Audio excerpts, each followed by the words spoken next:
ಚತುರ್ಥೋಧ್ಯಾಯ.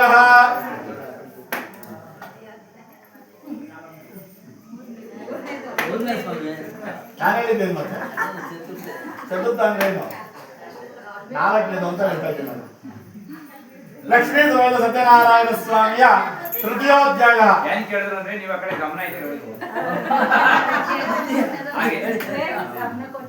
ಗಮನ ಕೊಡ್ತಾ ಇದ್ರು. ಲಕ್ಷ್ಮೀ ಸಮೇತ ಸತ್ಯನಾರಾಯಣ ಸ್ವಾಮಿಯ ಮೂರನೇ ಕಥೆ ಶುರು ಆಗುತ್ತೆ. ಅದೇ ರೀತಿಯಾಗಿ ಈ ಮೂರನೇ ಕಥೆಯಲ್ಲಿ ಬರುವಂತದ್ದು ಏನು ಅಂದ್ರೆ, ಆ ಸ್ವಾಮಿಯ ಒಂದು ವ್ರತವನ್ನು ನಾವು ತಿರಸ್ಕಾರವನ್ನು ಮಾಡಿದ್ರೆ ಏನಾಗುತ್ತೆ ಅನ್ನೋದು ಈ ಕಥೆಯಲ್ಲಿ ಹೇಳಿರುವಂತಹ ಸಾರಾಂಶ ಆಗಿರುತ್ತೆ. ಅದೇ ರೀತಿಯಾಗಿ ಒಬ್ಬ ಮಹಾರಾಜ ಇರ್ತಾನೆ. ಆ ಮಹಾರಾಜನಿಗೆ 100 ಜನ ಮಂದಿ ಮಕ್ಕಳಂತೆ, ಅಂದ್ರೆ ಯಾರೇ ಕೂಡ ಆದ್ರೂ ಎಲ್ಲ ಹೆಣ್ಣುಮಕ್ಕಳ ಸಂಧಾನ ಇರುತ್ತಂತೆ. ಅವನ ನಂತರ ರಾಜ್ಯವನ್ನು ಆಳುವಂತಹ ಉತ್ತರಾಧಿಕಾರಿ ಅನ್ನೋದು ಯಾರು ಇರಲ್ಲ ಅಂತ.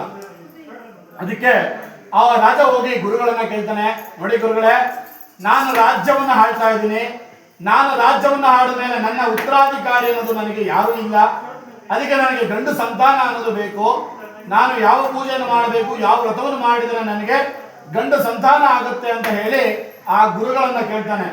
ಆಗ ಮಹಾರಾಜನಿಗೆ ಆ ಗುರುಗಳು ಹೇಳ್ತಾರೆ, ನೋಡಪ್ಪ, ಕಲಿಯುಗದಲ್ಲಿ ಪ್ರತ್ಯಕ್ಷನಾಗಿ ಕೊಡುವಂತಹ ಲಕ್ಷ್ಮೀ ಸಮೇತ ಸತ್ಯನಾರಾಯಣ ಸ್ವಾಮಿ ಅಂತೇಳಿ ಒಂದು ವ್ರತ ಇದೆ. ಆ ವ್ರತವನ್ನು ನೀನು ಬಾಲ್ಯ ಸಮೇತವಾಗಿ ನದಿ ತೀರದಲ್ಲಿ ಹೋಗಿ ಮಾಡು, ನಿನಗೆ ಒಂದು ಗಂಡು ಸಂತಾನವಾಗಿ ನಿನ್ನ ಉತ್ತರಾಧಿಕಾರಿ ವೃದ್ಧಿ ಆಗುತ್ತೆ ಅಂತ ಹೇಳಿ ಆ ಗುರುಗಳು ರಾಜನಿಗೆ ಹೇಳ್ತಾರೆ. ಅವರ ಮಹಾರಾಜ ತನ್ನ ಸತಿಯನ್ನು ಕರ್ಕೊಂಡು ಹೋಗಿ ಒಂದು ನದಿ ತೀರದಲ್ಲಿ ಸಾಯಂಕಾಲ ಗೋಧೂಳಿ ಲಗ್ನದಲ್ಲಿ, ಅಂದ್ರೆ ಹಸುಗಳು ಮನೆಗೆ ಬರುವಂತ ಸಮಯದಲ್ಲಿ ಆ ವ್ರತವನ್ನು ಮಾಡ್ತಾ ಇರ್ತಾನೆ. ಅಲ್ಲಿಗೆ ಒಬ್ಬ ವ್ಯಾಪಾರಿ ಬರ್ತಾನೆ. ಯಾರು ವ್ಯಾಪಾರಿ ಅಂದ್ರೆ ಒಬ್ಬ ವೈಶ್ಯ ಅಂತ ಕರಿತೀವಿ ನಾವು. ಆ ವೈಶ್ಯ ವ್ಯಾಪಾರಿಯಾಗಿ ಬರ್ತಾನೆ. ಅಲ್ಲಿಗೆ ಬಂದು ರಾಜನನ್ನು ನೋಡ್ತಾನೆ. ಮಹಾರಾಜನ ಹಾಸ್ಯವಾಗಿ ನೋಡ್ತಾನೆ. ಏನಪ್ಪ ಮಹಾರಾಜ, ನಿನಗೆ ದೊಡ್ಡ ದೊಡ್ಡಂತಹ ಆಸ್ಥಾನಗಳೆಲ್ಲ ಇದೆ, ಅರಮನೆಗಳಿದೆ, ಆದ್ರೂ ಕೂಡ ನೀನು ಬಂದು ನದಿ ತೀರದಲ್ಲಿ ಯಾವ ಪೂಜೆಯನ್ನು ಮಾಡ್ತಾ ಇದೀಯಾ ಅಂತ ಕೇಳಿದಾಗ ಆ ಮಹಾರಾಜ ಕೋಪ ಬರುತ್ತೆ. ಆದ್ರೂ ಕೂಡ ಸಮಾಧಾನವಾಗಿ ಹೇಳ್ತಾನೆ, ನೋಡಪ್ಪ ವೈಶ್ಯ ವ್ಯಾಪಾರಿ, ನನಗೆ ಗಂಡು ಸಂತಾನ ಇಲ್ಲದ ಕಾರಣ ನಮ್ಮ ಗುರುಗಳ ಆಜ್ಞೆಯಂತೆ ಈ ವ್ರತವನ್ನು ನಾನು ಮಾಡ್ತಾ ಇದ್ದೀನಿ. ಈ ವ್ರತ ಮಾಡಿದ್ರೆ ನನಗೆ ಗಂಡು ಸಂತಾನ ಆಗುತ್ತೆ ಅಂತ ನಮ್ಮ ಗುರುಗಳು ಹೇಳಿದ್ದಾರೆ ಅಂತ ಹೇಳಿದಾಗ, ಸರಿ ಆ ಸ್ವಾಮಿ ಒಂದು ವ್ರತವನ್ನೆಲ್ಲ ಮುಗಿಯೋರ್ಗು ಹಲ್ಲೆ ಇರ್ತಾನೆ. ಆ ವೈಶ್ಯ ವ್ಯಾಪಾರ ಇನ್ನೇನು ಹೋಗ್ಬೇಕು ಮುಂದಕ್ಕೆ. ಆದ್ರೆ ಆ ಸ್ವಾಮಿಯನ್ನು ನೋಡ್ತಾ ಇದ್ದಾಗೆ ಅವನಿಗೇನೋ ಒಂದು ಯೋಚನೆ ಬರುತ್ತೆ. ಏನಕ್ಕೆ ಅಂದ್ರೆ ಅವನಿಗೆ ಮದುವೆಯಾಗಿ ಸುಮಾರು ವರ್ಷಗಳಾಗಿದ್ರು ಕೂಡ ಅವನಿಗೆ ಸಂತಾನ ಅನ್ನೋದಿರಲ್ಲ. ಹಾಗೆ ಆ ಸ್ವಾಮಿ ಹತ್ರ ಮೊರೆ ಹೋಗ್ತಾನೆ, ನೋಡು ಮಹಾರಾಜ, ನನಗೂ ಒಂದು ಸಂತಾನ ಇಲ್ಲ, ಏನಾದ್ರು ಈ ಪೂಜೆ ನೋಡ್ತಾ ಇದ್ರೆ ನನಗೂ ಸಂತಾನ ಆಗುತ್ತೆ ಅಂತ ಯೋಚನೆ ಬರ್ತಾ ಇದೆ. ಈ ಪೂಜೆ ಒಂದು ಪ್ರಸಾದವನ್ನು ನಾನು ತಗೊಂಡು ಹೋಗ್ತೀನಿ. ಅದೇ ರೀತಿಯಾಗಿ ಈ ವ್ರತವನ್ನು ಯಾವ ರೀತಿ ಮಾಡಬೇಕು, ಯಾವ ಕಾಲದಲ್ಲಿ ಮಾಡಬೇಕು ನನಗೆ ಹೇಳು ಅಂತೇಳಿ ಆ ಮಹಾರಾಜನನ್ನ ಆ ವ್ಯಾಪಾರಿ ಕೇಳ್ತಾನೆ. ಆಗ ಆ ಮಹಾರಾಜ ಯಾವ ರೀತಿ ಮಾಡಬೇಕು ಏನು ಅಂತೆಲ್ಲ ವಿಚಾರ ತಿಳಿಸ್ಕೊಟ್ಟಾಗ ಆ ಸ್ವಾಮಿ ಒಂದು ಪ್ರಸಾದವನ್ನು ತಗೊಂಡು ಹೋಗಿ ತನ್ನ ಮನೆಗೆ ಹೋಗ್ತಾನೆ. ಹೆಂಡತಿ ಹೆಸರು ಒಂದು ಕಲಾವತಿ ಅಂತೇಳಿ ಅವರ ಹೆಂಡತಿ ಹೆಸರಾಗಿರುತ್ತೆ. ಹಾಗೆ ಆ ವೈಶ್ಯ ಹೋಗಿ ವ್ಯಾಪಾರಿ ಹೇಳ್ತಾನೆ ಹೆಂಡತಿಗೆ, ಕಲಾವತಿಗೆ, ಏನಂದ್ರೆ ನೋಡಮ್ಮ, ಒಬ್ಬ ಮಹಾರಾಜ ಸಂತಾನಕ್ಕಾಗಿ ವ್ರತವನ್ನು ಮಾಡ್ತಾ ಇದ್ರು, ಆ ಸ್ವಾಮಿ ಒಂದು ಪ್ರಸಾದ ನಾನು ತಗೊಂಡ್ಬಂದಿದ್ದೀನಿ, ನಾವಿಬ್ರು ಕೂಡ ಈ ಪ್ರಸಾದವನ್ನು ಸೇವನೆಯನ್ನು ಮಾಡೋಣ, ನಮಗೆ ಯಾವಾಗ ಸಂತಾನ ಆಗುತ್ತೆ ಅವತ್ತು ನಾವು ಈ ವ್ರತವನ್ನು ಮಾಡೋಣ ಅಂತೇಳಿ ಒಂದು ಸಂಕಲ್ಪ ಮಾಡ್ತಾನೆ. ಅಂದ್ರೆ ಈ ಶೆಟ್ರು ಯಾವ ರೀತಿ ಅಂದ್ರೆ ನಮಗೆ ಫಲ ಸಿಕ್ಕಿದ್ರೆ ಮಾತ್ರ ನಾವು ವ್ರತ ಮಾಡ್ತೀನಿ ಅಂತ ಹೇಳಿರೋದು. ಯಾರೋ ತುಪ್ಪ ಎತ್ತಾಕ್ತಂತ ಕುಡಿಕೆನ, ಅಯ್ಯೋ ತುಪ್ಪ ಹೋಯ್ತಲ್ಲೋ ಅನ್ನಂತೆ, ಅಯ್ಯೋ ತುಪ್ಪ ಹೋದ್ರು ಅದಕ್ಕಿಂತ ಜಾಸ್ತಿ ಸಿಕ್ಕೈತೆ ನನಗೆ ಅಲ್ಲ, ಅದನ್ನೇ ಹೇಳಿರೋದು. ಅಲ್ಲಿ ಶೆಟ್ರು ಯಾವ ರೀತಿ ಅಂದ್ರೆ ಮೊದಲು ನನಗೆ ಲಾಭ ಬರಬೇಕು, ಆಮೇಲೆ ನಾನು ವ್ರತ ಮಾಡ್ತೀನಿ ಅಂತ. ಹಾಗೆ ಆ ಸತ್ಯನಾರಾಯಣ ಒಂದು ಸವಾಲ್ ಆಗ್ತಾನೆ, ನೀನು ನನಗೆ ಅವತ್ತು ಸಂಧಾನ ಆಗ್ತಿರುತ್ತೆ, ಅವತ್ತು ನಾನು ನಿನ್ನ ವ್ರತ ಮಾಡ್ತೀನಿ ಅಂತೇಳಿ ಆ ಸ್ವಾಮಿ ಒಂದು ಮೊರೆ ಹೋಗ್ತಾನೆ. ಆಗ ಕಲಾವತಿ ಮತ್ತು ಅವರ ಗಂಡ ಇಬ್ರು ವೈಶ್ಯ ಇಬ್ರು ಕೂಡ ಪ್ರಸಾದವನ್ನು ಭಕ್ಷಣೆಯನ್ನು ಮಾಡಿ ಆ ಸ್ವಾಮಿ ಒಂದು ನಮಸ್ಕಾರ ಮಾಡ್ತಾನೆ. ಆಗ ಆ ಸತ್ಯನಾರಾಯಣ ಸ್ವಾಮಿಯ ಅನುಗ್ರಹದಿಂದ ಆ ದಿನದಿಂದಲೇ ಗರ್ಭವನ್ನು ಧರಿಸಿ 10ನೇ ತಿಂಗಳಲ್ಲಿ ಒಂದು ಪುತ್ರಿಕಾರತವನ್ನು ಒಂದು ಹೆಣ್ಣು ಮಗುಗೆ ಜನ್ಮವನ್ನು ಕೊಡ್ತಾಳೆ ಕಲಾವತಿ. ಆಗ ಆ ಮಗುಗೆ ಒಂದು ನಾಮಕರಣವನ್ನು ಮಾಡ್ತಾರೆ, ಲೀಲಾವತಿ ಅಂತ ಹೇಳಿ ಆ ಮಗುಗೆ ಒಂದು ನಾಮಕರಣವನ್ನು ಮಾಡ್ತಾರೆ. ಆಗ ತನ್ನ ಹೆಂಡತಿ ಹೇಳ್ತಾಳೆ, ಕಲಾವತಿ ನೋಡಿ, ನಾವು ಒಂದು ಸಂಕಲ್ಪ ಮಾಡಿದ್ರಿ, ಆ ಸ್ವಾಮಿ ಒಂದು ಅನುಗ್ರಹದಿಂದ ನಮಗೆ ಹೆಣ್ಣು ಮಗು ಜನನವಾಗಿದೆ, ಆ ಮಗುಗೆ ಒಂದು ನಾಮಕರಣ ಕೂಡ ಮಾಡಿದಿರಿ, ಇವತ್ತಾದ್ರೂ ಕೂಡ ನಾವು ವ್ರತವನ್ನು ಮಾಡೋಣ ಅಂತ ಹೇಳಿದಾಗ ಆ ವೈಶ್ಯ ಹೇಳ್ತಾನೆ ವ್ಯಾಪಾರಿ, ನೋಡಮ್ಮ, ಇನ್ನ ಮಗು ಚಿಕ್ಕದು, ನಾನು ವ್ಯಾಪಾರ ಎಲ್ಲ ಮುಗಿಸ್ಕೊಂಡ್ ಬರ್ತೀನಿ, ಆಮೇಲೆ ಮಾಡೋಣ ಬಿಡು, ಏನು ಅರ್ಜೆಂಟ್ ಇಲ್ಲ ವ್ರತಕ್ಕೆ ಅಂತ ಹೇಳಿ ಆ ಸ್ವಾಮಿ ಒಂದು ವ್ರತವನ್ನು ತಿರಸ್ಕಾರ ಮಾಡಿ ವ್ಯಾಪಾರಕ್ಕಾಗಿ ಹೊರಟೋಗ್ತಾನೆ. ಆಗಿನ ಕಾಲದಲ್ಲಿ ಏನಂದ್ರೆ ಒಂದು ಸರಿ ವ್ಯಾಪಾರಕ್ಕೆ ಹೋದಾಗ ಸುಮಾರು ವರ್ಷಗಳ ನಂತರ ವಾಪಸ್ ಬರ್ತಾ ಇದ್ದಂತೆ. ಆ ವ್ಯಾಪಾರ ಎಲ್ಲ ಮುಗಿಸ್ಕೊಂಡು ತನ್ನ ಮನೆಗೆ ವಾಪಸ್ ಆಗ್ತಾನೆ. ಆ ವಾಪಸ್ ಬರ್ತಾ ಇದ್ದೇನೆ ತನ್ನ ಮಗಳನ್ನು ನೋಡ್ತಾಳೆ. ಮದುವೆಗೆ ಯಾವ ಒಂದು ವಯಸ್ಸು ಬೇಕು ಆ ರೀತಿಯಾದ ಒಂದು ವಯಸ್ಸು ಆ ಮಗುಗಿರುತ್ತಂತೆ. ಬಂದು ಅವರ ಬಂಧುಗಳನ್ನೆಲ್ಲ ಕರೆಸಿ ಒಬ್ಬ ಚಾರರು ಅಂತ ಕರೀತೀವಿ. ಚಾರರು ಅಂದ್ರೆ ನಾವಿವಾಗ ಏನು ಒಂದು ಬ್ರೋಕರ್ ಅಂತ ಕರಿತೀವಿ, ಅವ್ರನ್ನ ಚಾರರು ಅಂತ ಕರೀತಾರೆ. ಆ ಚಾರರು ಹೇಳ್ತಾರೆ, ನೋಡಪ್ಪ ನನ್ನ ಮಗಳು ಅತಿ ಸುಂದರವಾಗಿದ್ದಾಳೆ, ವಿದ್ಯೆ ಬುದ್ಧಿಯಲ್ಲಿ ಅಧಿಪತಿ ಚೆನ್ನಾಗಿದ್ದಾಳೆ, ನನ್ನ ಮಗಳಿಗೆ ಹೋಲುವಂತಹ ಒಳ್ಳೆಯ ಒಂದು ಹುಡುಗನನ್ನು ನೀನು ಕರ್ಕೊಂಬ ಅಂತೇಳಿ ಆ ಒಬ್ಬ ಚಾರರನ್ನು ಹೇಳಿ ಕಳಿಸ್ತಾನೆ. ಆಗ ಆ ಚಾರರು ಒಂದು ಕಾಂಚನ ಅಂತೇಳಿ ಒಂದು ಪಟ್ಟಣಕ್ಕೆ ಹೋಗ್ತಾನೆ. ಅಲ್ಲಿ ಒಬ್ಬ ಹುಡುಗನ ನೋಡ್ತಾನೆ, ಅತಿ ಸುಂದರವಾಗಿರ್ತಾನೆ, ಗುಣಾಢ್ಯನಾಗಿರ್ತಾನೆ, ಬುದ್ಧಿಶಾಲಿ ಆಗಿರ್ತಾನೆ. ಅವನ್ನ ಕರ್ಕೊಂಡ್ಬಂದು ತನ್ನ ಮಗಳಿಗೆ ಒಂದು ಮದುವೆ ವಿವಾಹವನ್ನು ಮಾಡಿಕೊಡ್ತಾನೆ.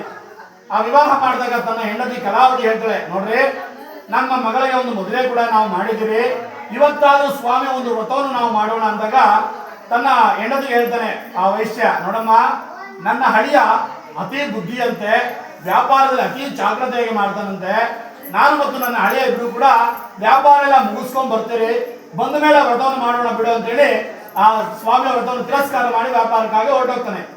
ಆಗ ಸತ್ಯನಾರಾಯಣ ಸ್ವಾಮಿ ಒಂದು ಕೋಪ ಉಂಟಾಗುತ್ತೆ, ನೋಡು ನಾನು ನಿನ್ನ ಸಂತಾನ ಕೊಟ್ಟಿದ್ದೀನಿ, ಆದ್ರೆ ಮಗಳಿಗೆ ಮದುವೆ ಕೂಡ ಮಾಡಿದಾನೆ, ಈ ವ್ರತವನ್ನು ಮಾಡ್ತಾ ಇಲ್ಲ, ಇವನ್ ಏನಾದ್ರು ಕೂಡ ಆಸಕ್ತಿ ದುಃಖವಾದ ದುಃಖ ಉಂಟಾಗಲಿ ಅಂತೇಳಿ ಒಂದು ಶಾಪವನ್ನು ಕೊಡ್ತಾನೆ. ಹಾಗೆ ಒಂದು ಬೇರೆ ದೇಶಕ್ಕೆ ಹೋಗಿ ಒಂದು ನದಿ ತೀರದಲ್ಲಿ ಆ ಮಾವ ಮತ್ತು ಹಳೆಯಬ್ರು ಕೂಡ ಒಂದು ವ್ಯಾಪಾರ ಮಾಡ್ತಾ ಇರ್ತಾರೆ. ಯಾವ ರೀತಿ ಅಂದ್ರೆ ವಜ್ರ ವೈಡೂರ್ಯಗಳನ್ನ ವ್ಯಾಪಾರ ಮಾಡುವಂತ ಸಮಯ ಅಂತೇಳಿ. ಆ ವ್ಯಾಪಾರ ಮಾಡಬೇಕಾದ್ರೆ ಆ ರಾಜ್ಯದಲ್ಲಿ ಚೋರರು ಅಂದ್ರೆ ಕಳ್ಳರು ಏನ್ ಮಾಡ್ತಾರೆ, ಆ ರಾಜ್ಯದ ದ್ರವ್ಯವನ್ನೆಲ್ಲ ಅಪಹರಿಸಿಕೊಂಡು ಅಲ್ಲಿಂದ ಓಡೋಗ್ತಾ ಇರ್ತಾರೆ.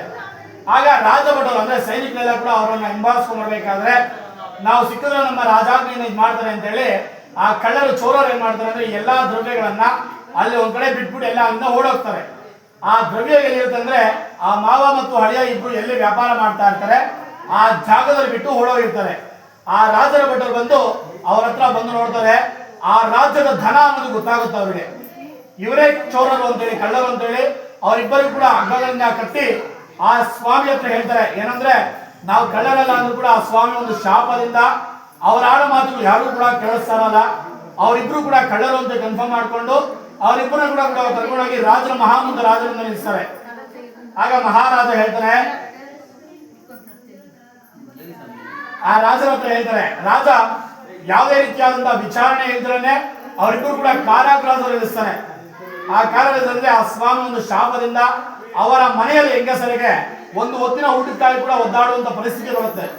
ಅವರ ಮನೆ ಏನು ದ್ರವ್ಯ ಇರುತ್ತೆ ಎಲ್ಲರೂ ಕೂಡ ಕಳ್ಳರಿಂದ ಅಪಹರಿಸಲ್ಪಡುತ್ತೆ. ಆಗ ಸತ್ಯನಾರಾಯಣ ಸ್ವಾಮಿ ಒಂದು ಶಾಪದಿಂದ ಹೀಗಾಗಿದೆ ಅಂತ ಹೇಳಿ ತನ್ನ ಮಗಳು ಲೀಲಾವತಿ ಏನ್ ಮಾಡ್ತಾಳೆ, ಒಬ್ಬ ಬ್ರಾಹ್ಮಣನ ಮನೆಗೆ ಹೋಗ್ತಾಳೆ. ಯಾವುದೋ ಒಂದು ಹೊತ್ತಿನ ಊಟಕ್ಕಾಗಿ ಒಂದು ಕೆಲಸವನ್ನು ಮಾಡುವಂತ ಸಮಯದಲ್ಲಿ ಆ ಮನೆಗೆ ಹೋಗಿ ಒಂದು ಕೆಲಸ ಮಾಡಬೇಕಾದ್ರೆ ಅವರ ಮನೆಯಲ್ಲಿ ಲಕ್ಷ್ಮೀ ಸಮೇತ ಸತ್ಯನಾರಾಯಣ ಸ್ವಾಮಿ ಅವರೊಂದು ವ್ರತವನ್ನು ಮಾಡ್ತಾ ಇರ್ತಾರೆ. ಆಗ ವ್ರತವನ್ನೆಲ್ಲ ಮುಗಿಸಿ ರಾತ್ರಿ ತಡ ಆಗುತ್ತೆ, ಅಲ್ಲೇ ಇದ್ದು ಮಾರನೇ ಬೆಳಗ್ಗೆ ಇದ್ದು ಆ ಸ್ವಾಮಿ ಒಂದು ಪ್ರಸಾದವನ್ನು ತಗೊಂಡು ತನ್ನ ಮನೆಗೆ ಹೋಗ್ತಾಳೆ. ಆಗ ತಾಯಿ ಕಲಾವತಿ ಕೇಳ್ತಾಳೆ, ಏನಮ್ಮ ಮಗಳೇ ರಾತ್ರಿ ನೀನು ಎಲ್ಲೋಗಿದ್ದೆ, ನಿನ್ನ ಮನಸ್ಸಿನಲ್ಲಿ ಏನಿದೆ ಅಂತ ಕೇಳಿದಾಗ ತನ್ನ ಮಗಳಿಗೆ ಹೇಳ್ತಾಳೆ ತಾಯಿಗೆ, ನೋಡಮ್ಮ ನಾನು ಒಬ್ಬ ಬ್ರಾಹ್ಮಣನ ಮನೆಗೆ ಇಷ್ಟಾರ್ಥವನ್ನು ಉಂಟು ಮಾಡುವ ಲಕ್ಷ್ಮೀ ಸಮೇತ ಸತ್ಯನಾರಾಯಣ ಸ್ವಾಮಿ ವ್ರತವನ್ನು ಮಾಡ್ತಾ ಇದ್ರು, ನಾನು ಅಲ್ಲಿ ಕೆಲಸ ಮಾಡೋದಕ್ಕೆ ಹೋಗಿದ್ದೆ, ಆ ಸ್ವಾಮಿ ಒಂದು ಪ್ರಸಾದ ಕೊಟ್ಟಿದ್ದಾರೆ ತಗೋ ಅಂತೇಳಿ ತನ್ನ ತಾಯಿಗೆ ಕೊಡ್ತಾಳೆ ಮಗಳು. ಆಗ ಆ ಸ್ವಾಮಿಯ ಪ್ರಸಾದವನ್ನು ಭಕ್ಷಣೆಯನ್ನು ಮಾಡಿ ಆಗ ತನ್ನ ಮಗಳಿಗೆ ಹೇಳ್ತಾಳೆ, ನೋಡಮ್ಮ ನಿಮ್ಮ ತಂದೆ ಮೊದಲು ಪೂರ್ವ ಕಾಲದಲ್ಲಿ ಒಂದು ಸಂಕಲ್ಪ ಮಾಡಿದ್ರು, ನಿಮ್ಗೆ ಹುಟ್ಟೋ ಮುಂಚೆ ಆ ವ್ರತವನ್ನು ನಾವು ಇವತ್ತರೆಗೂ ಕೂಡ ನಾವು ಮಾಡಿಲ್ಲ, ಆ ಸ್ವಾಮಿ ಒಂದು ಶಾಪ ನಮ್ಗೆ ಈ ರೀತಿ ಆಗಿರ್ಬೇಕು ಅಂತೇಳಿ ತನ್ನ ಮಗಳು ಆ ತಾಯಿ ಇಬ್ರು ಸೇರ್ಕೊಂಡು ಬಂಧುಗಳನ್ನೆಲ್ಲ ಕರೆಸಿ ಲಕ್ಷ್ಮೀ ಸಮೇತ ಸತ್ಯನಾರಾಯಣ ಸ್ವಾಮಿಯ ವ್ರತವನ್ನು ಮಾಡ್ತಾರೆ. ಆ ಸ್ವಾಮಿ ವ್ರತವನ್ನು ಮಾಡಿ ಆ ಸ್ವಾಮಿ ಹತ್ರ ಒಂದು ಮೊರೆ ಹೋಗ್ತಾರೆ, ನೋಡಪ್ಪ ಭಗವಂತ ನಾವು ನಿಮ್ಮ ಯಾವ ವ್ರತವನ್ನು ತಪ್ಪು ಮಾಡಿದ್ದೀರೋ ಆ ವ್ರತವನ್ನು ನಾವು ಮಾಡ್ತಾ ಇದ್ದೀವಿ, ನನ್ನ ಹಳಿಯ ಮತ್ತು ನನ್ನ ಗಂಡ ಇಬ್ರು ಕೂಡ ಕ್ಷೇಮವಾಗಿ ನಮ್ಮ ಮನೆಗೆ ಬರುವಂತಹ ಅನುಗ್ರಹವನ್ನು ಮಾಡು ಅಂತೇಳಿ ಆ ಸ್ವಾಮಿಗೆ ದೀರ್ಘವಾಗಿ ಒಂದು ನಮಸ್ಕಾರವನ್ನು ಮಾಡ್ತಾರೆ. ಆಗ ಸತ್ಯನಾರಾಯಣ ಸ್ವಾಮಿ ಸಂತುಷ್ಟನಾಗಿ ಆ ಮಹಾರಾಜನಿಗೆ ಸ್ವಪ್ನದಲ್ಲಿ ಕಾಣಿಸ್ಕೊಂತಾನೆ, ನೋಡಪ್ಪ ಮಹಾರಾಜ ನೀನು ಬದಲಿಟ್ಟಿರುವ ಇಬ್ರು ವರ್ತರು ಕೂಡ ಕಳ್ಳರಲ್ಲ, ಅವರ ಒಂದು ನನ್ನ ಶಾಪದಿಂದ ಬಂಧಗಳಿದ್ದಾರೆ, ಅವರಿಗೂ ಇಬ್ರು ಕೂಡ ಪ್ರಾತಃ ಕಾಲದಲ್ಲಿ ನೀವು ಬಿಡುಗಡೆ ಮಾಡಬೇಕು, ಬಿಡುಗಡೆ ಮಾಡಲಿಲ್ಲ ಅಂದ್ರೆ ನಿನ್ನ ರಾಜ್ಯ ಧನ ಪುತ್ರ ಸಮೇತ ನಾಶ ಮಾಡ್ತೀನಿ ಅಂತ ಹೇಳಿ ಅವನಿಗೆ ಸ್ವಪ್ನದಲ್ಲಿ ಕಾಣಿಸ್ಕೊಳ್ತಾನೆ ಮಹಾರಾಜನಿಗೆ. ಆ ಮಹಾರಾಜ ಎದ್ದು ಬೆಳಗ್ಗೆ ಆ ಸ್ಥಾನವನ್ನೆಲ್ಲ ವಿದ್ವಾಂಸನೆಲ್ಲ ಕರೆಸಿ ಅವನ ಸ್ವಪ್ನ ವೃತ್ತಾಂತವನ್ನು ಕರೆಸಿ ಹಾಗೆ ಮಾವ ಮತ್ತು ಹಳೆಯನ ಇಬ್ರು ಕೂಡ ಅವರಿಬ್ರು ಕೂಡ ಹೊರಗಡೆ ಕರೆಸಿ ಅವರಿಗೆ ಅಲಂಕಾರ ಭೂಷಿತವಾಗಿ ಒಡವೆಗಳೆಲ್ಲ ಹಾಕಿ ಅವರಲ್ಲಿ ಏನು ದ್ರವ್ಯ ಇತ್ತು ಆ 2 ದ್ರವ್ಯವನ್ನು ಅವರಿಗೆ ಕೊಟ್ಟು ರಾಜ ನಮಸ್ಕಾರ ಮಾಡಿದಾನೆ. ನೋಡಿ, ನಿಮ್ಮ ಶಾಪ ವಿಮೋಚನೆ ಆಗಿದೆ, ನೀವು ನಿಮ್ಮ ಸ್ಥಳಕ್ಕೆ ಹೋಗಿ ಬನ್ನಿ ಅಂತ ಹೇಳಿ ಆ ರಾಜನಿಗೆ ನಮಸ್ಕಾರವನ್ನು ಮಾಡಿ ಅಲ್ಲಿಂದ ಅವರ ರಾಜ್ಯಕ್ಕೆ ತಿಳಿದಂಗೆ ಸ್ಕಾಂಧ ಪುರಾಣಗಳಿಂದ 3ನೇ ಕಲೆ ಸಮಾಪ್ತವಾಗಿತ್ತು. ಸತ್ಯ